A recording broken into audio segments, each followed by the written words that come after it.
Pacing strategies is going to be a key part if you want to progress like your own cycling performance. It's kind of a key element for anyone that wants to get faster. Thanks for tuning into this channel, but 80% of you are still unsubscribed. If you could just hit that button, it allows us to bring you loads more content and you'll be doing us a massive favour. Strong like a tree, there's roots where I stand. Oh, I've been running from the law.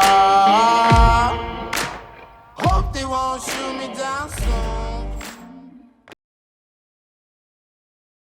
Obviously you've got like the power that you can generate, but then it's how do you utilise that pacing strategy out on like a course. Generally speaking, on a lot of courses, we're going to get headwinds, we're going to get tailwinds, we're going to have some form of climb and some form of descent. So if we typically look at, I don't know, we use like a 10-mile time trial for example, that we've got a headwind section out.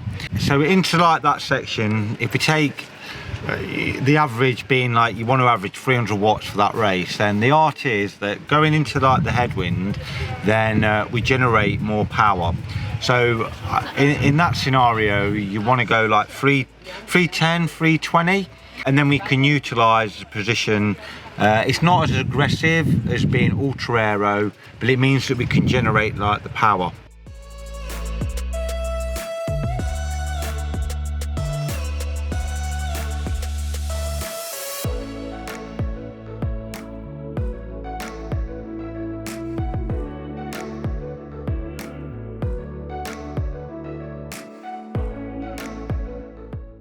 And then what's going to happen at that point is you'll get to the turn and then you'll have like a tailwind section back. When you get into those scenarios, then aero is everything. Same as like when you're going downhill, we want to have a much more aggressive position, and that means that the power will drop off. You'd probably go 290 to 300 at this point, but you'll make sure that you'll get the head nice and low looking forwards, and we'll have the rotation of the shoulders. The rotation of the shoulders doesn't work for everybody, but what you'll always find is if you can get the flow between like your helmet attaching to the skin suit, then that's how you're going to cut through the air.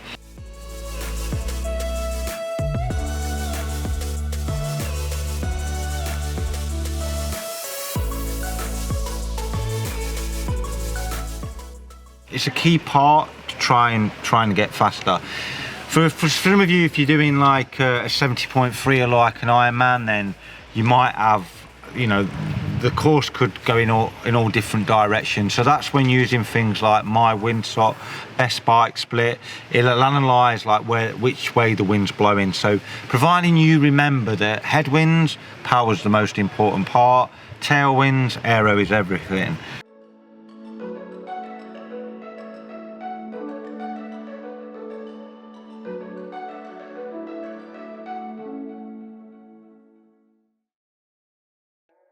When we come to the climbs, this is the key part that most of you make the mistakes, that you just go up the climbs too hard and you won't use the cadence in like the right way.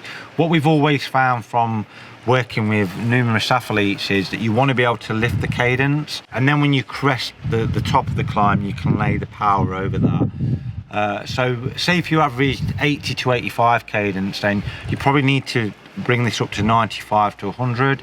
You lit the peak of the climb, and then you'll crest the power over, and then you can utilize like aerodynamics to be able to bring like the speed back up. And that's what we're trying to do a lot of the time, is we're just trying to follow the profile of like the course.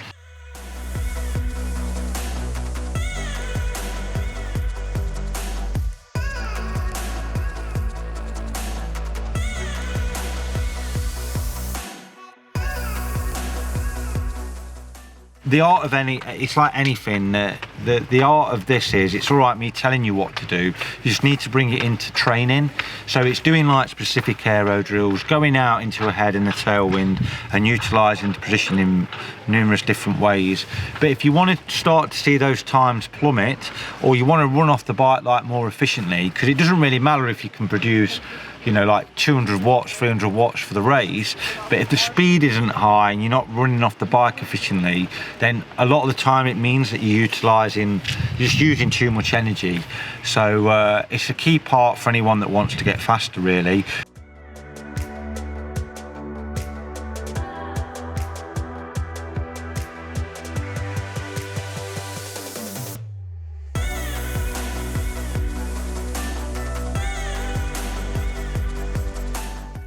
But if you need to know more on this, then we can do like a performance review. We can look at the mistakes that you're making, or if you've got like a specific race that you're trying to work towards, then we can offer you like a pacing plan towards that.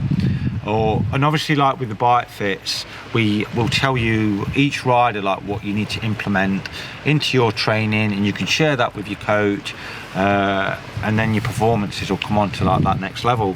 So yeah, get out there and start practicing.